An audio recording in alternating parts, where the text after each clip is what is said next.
आखिर कैसे एक आम आदमी ने 1929 से 1939 के द ग्रेट डिप्रेशन में अपनी जॉब से निकाल दिया था और उसके बाद $222 बिलियन की कंपनी बना देता है। लेज ये एक चिप्स कंपनी की कहानी है जो 1932 में इस्टेब्लिश हुआ था। ये कहानी शुरू होती है 1929 से, जब हरमन वार्डन ले अपने एग्जिस्टिंग कंपनी से निकाल दिए जाते हैं क्योंकि उस समय द ग्रेट डिप्रेशन चल रहा था। अब मिस्टर ले के पास कोई भी जॉब नहीं था, तो इसलिए वो दूसरी कंपनी में चले जाते हैं जिसका नाम था द बैरेट फूड कंपनी। वहां पर मिस्टर ले ने एज अ ट्रेवल सेल्स की तरह काम करना शुरू किया। इस कंपनी में मिस्टर ले का काम था पोटैटो चिप्स को अपनी कार में रखकर सेल करना। फिर कुछ दिनों तक मिस्टर ले ने ये काम किया, पर कुछ दिनों के बाद मिस्टर ले को ये काम भी सही नहीं लगा। तो फिर मिस्टर ले ने सोचा क्यों ना अपनी खुद की एक डिस्ट्रीब्यूशन कंपनी खोली जाए। तो मिस्टर ले ने 1932 में $100 का एक उधार लिया और फिर उसके बाद उन्होंने स्टार्ट किया अपना खुद का डिस्ट्रीब्यूशन कंपनी यूएस के अटलांटा में। फिर 5 साल तक मिस्टर ले ने डिस्ट्रीब्यूशन का काम किया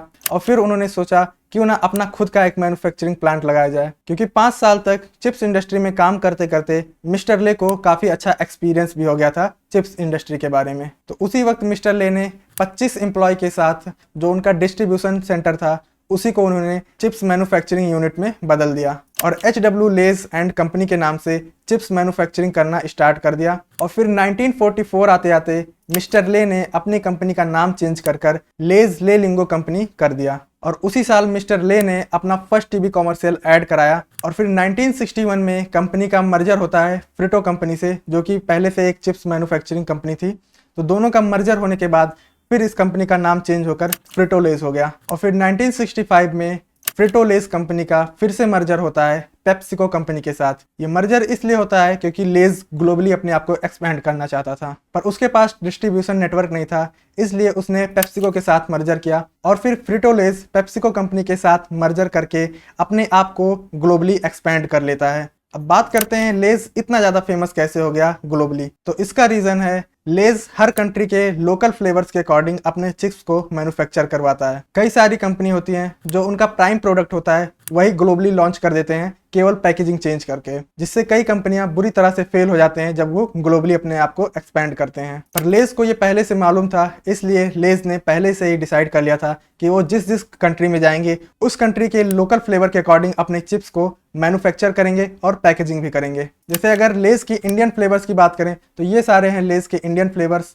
और अगर वहीं बात करें चाइनीज़ फ्लेवर की तो ये सारे हैं लेज के चाइनीज़ फ्लेवर, और वहीं अगर बात करें जापान के तो ये सारे हैं जापानीज़ लेज फ्लेवर। तो इस तरह से लेज ने लोकल फ्लेवर्स को ज़्यादा इंपॉर्टेंस दिया और कहीं ना कहीं यही कारण था कि लेज इतना ज़्यादा ग्लोबली अपने आप को एक्सपेंड किया और फेमस भी हुआ। लेज मार्केटिंग को भी काफ़ी अच्छी तरह से समझता है, इसलिए लेज का मार्केटिंग बजट हमारे चंद्रयान 3 के बजट से भी ज़्यादा रहता है एनुअली। चंद्रयान 3 का बजट था ऑलमोस्ट $73 मिलियन, जो कि अप्रॉक्स होता है 600 करोड़। और वहीं अगर बात करें हम लेज के मार्केटिंग बजट की तो लेज का मार्केटिंग बजट ऑलमोस्ट $100 मिलियन होता है, जो कि ऑलमोस्ट इंडियन रुपीज़ में कन्वर्ट करें 830 करोड़ के अप्रॉक्स होता है। तो इससे हमें मालूम चलता है कि लेज अपने मार्केटिंग में भी काफ़ी अच्छा पैसा लगाता है। लेज हमेशा ऐसे सेलिब्रिटीज़ के साथ अपना एड्स करता है जो कि लोकली काफ़ी ज़्यादा फेमस हो, क्योंकि लेज को मालूम है काफ़ी अच्छी तरीके से कि उसका मेन प्रोडक्ट चिप्स है। अगर वो ज़्यादा ही हाई फाई सेलिब्रिटीज़ के साथ अपना ऐड करेंगे तो फिर उनके लोकल ऑडियंस उनसे कनेक्ट नहीं कर पाएंगे। तो लेज ये सारी बातें समझकर मार्केटिंग में इतना अच्छा पैसा खर्च करता है। तो हमें ये तो मालूम चल गया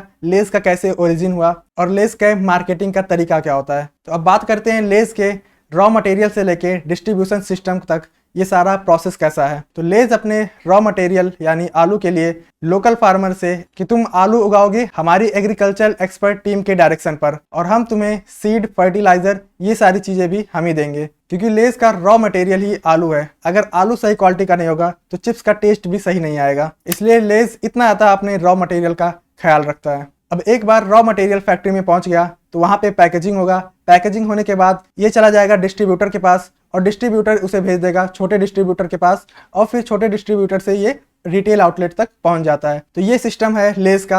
अब इसमें पेप्सिको का डिस्ट्रीब्यूशन नेटवर्क काम आता है, क्योंकि इसी के लिए लेज का मर्जर हुआ था पेप्सिको के साथ। और अभी करंट की बात करें तो लेज के पास 10 लाख से भी ज़्यादा रिटेल आउटलेट का नेटवर्क है। और अगर आपको निरमा के बारे में नहीं पता है किस तरीके से निरमा एक समय पर 60% मार्केट शेयर को कैप्चर करके इंडिया में लीड कर रहा था, तो आखिर ऐसा क्या हुआ निरमा के साथ कि निरमा का मार्केट शेयर अब केवल 6% रह गया। इसको समझने के लिए आप राइट वाली वीडियो देख सकते हो।